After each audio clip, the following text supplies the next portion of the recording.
क्या मासूम चेतना जिंदा बच पाएगी? क्या मासूम चेतना को आज बाहर निकाल लिया जाएगा?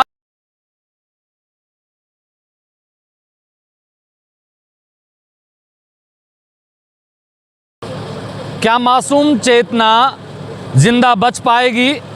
क्या मासूम चेतना को आज बाहर निकाल लिया जाएगा? लाखों लोग, इस देश के करोड़ों लोग इस बात की उम्मीद कर रहे हैं कि आज जब शाम हो तो उससे पहले चेतना सकुशल बाहर निकल आए।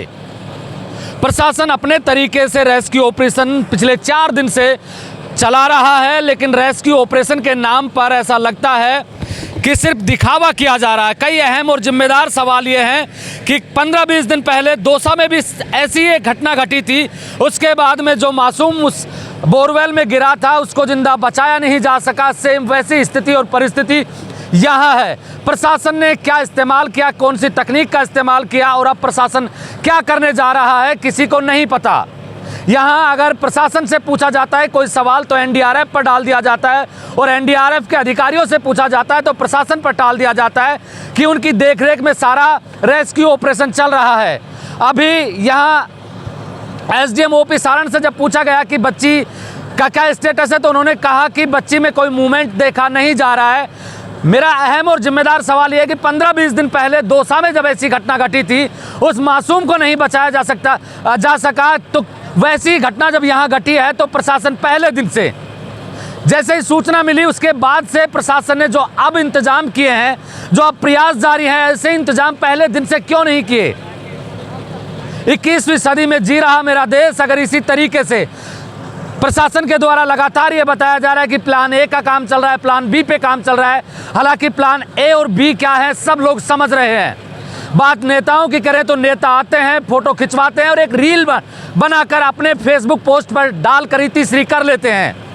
क्या किसी नेता ने कोई ऑडियो या वीडियो वायरल करके दिखाया? किसी अधिकारी से, राज्य सरकार से, केंद्र सरकार से बात करते हुए कोई ऑडियो या वीडियो बनाकर फेसबुक पर पोस्ट किया कि हमने उच्च अधिकारियों से या फला नेताओं से इस तरीके की बात की और ये रेस्क्यू ऑपरेशन में हमें इस तरीके की टेक्निकल चीज़ें चाहिए, उनको लेकर कोई डिस्कशन का कोई वीडियो डाला गया हो तो कोई नेता दिखाए।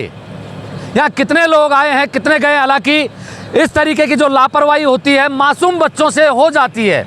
अब 3 साल की मासूम है, उसको नहीं पता था कि उसकी ज़िंदगी के साथ क्या हो जाएगा, क्या हो सकता है। जो गलती मासूम चेतना ने की, क्या ये समझदार और सुविधाओं से युक्त प्रशासन उस मासूम बच्ची को बचा पाएगा? लग नहीं रहा, क्योंकि काम की रफ्तार इतनी धीमी है। कोई भी अधिकारी 3 दिन से जिला कलेक्टर छुट्टी पर थी, कल रात को 12 बजे आई है। अब देखिए कि अगर किसी परिवार का मुखिया गायब हो ऐसी परिस्थिति में तो परिवार किस तरीके से संभाल पाएगा अपने आप को, क्योंकि मुखिया होता वही है, मुखिया उसी को चुना जाता है जिसमें डिसीजन लेने की पावर होती है, जिसका आईक्यू लेवल सबसे ऊपर होता है। 3 दिन तक जिला कलेक्टर महोदय छुट्टी पर रही, कल रात को 12 बजे आई और अब भी कहीं आसपास नजर नहीं आ रही है। पुलिस प्रशासन मुस्तैदी से अपना काम कर रहा है। पुलिस और कर भी क्या सकता है, उनका काम सिर्फ इतना सा है कि भीड़ को रोका जाए, कोई हाउल्ला ना हो और लोगों के बीच में शांति बनी रहे। लेकिन रेस्क्यू ऑपरेशन प्रशासन और शासन के द्वारा किया जा रहा है। दौसा में घटी घटना के बाद इस जिम्मेदारी को कौन लेगा? क्या 21वीं सदी में भी अगर इस तरीके की घटनाएं होती हैं और उसके बाद में वही 80 और 90 के दशक की पुरानी पद्धतियां, जो हुक डाल के बच्चों को निकाला जाता था, उस दौर में निकाला जाता रहा होगा, उस तरीके की तकनीकी का इस्तेमाल 21वीं सदी में किया जा रहा है, तो प्रशासन और शासन के लिए शर्मनाक बात है। क्योंकि मैं पहले फिर कह देता हूँ कि ऐसी गलतियाँ मासूम बच्चे करते हैं। वो मासूम बच्चे जो अबोध होते हैं, नासमझ होते हैं, ऐसे बच्चों से ऐसी गलतियाँ हो जाती हैं। लेकिन इसके बाद बच्चों से गलती के बाद में सजग प्रशासन क्या करता है, आप एक उदाहरण देख लीजिए।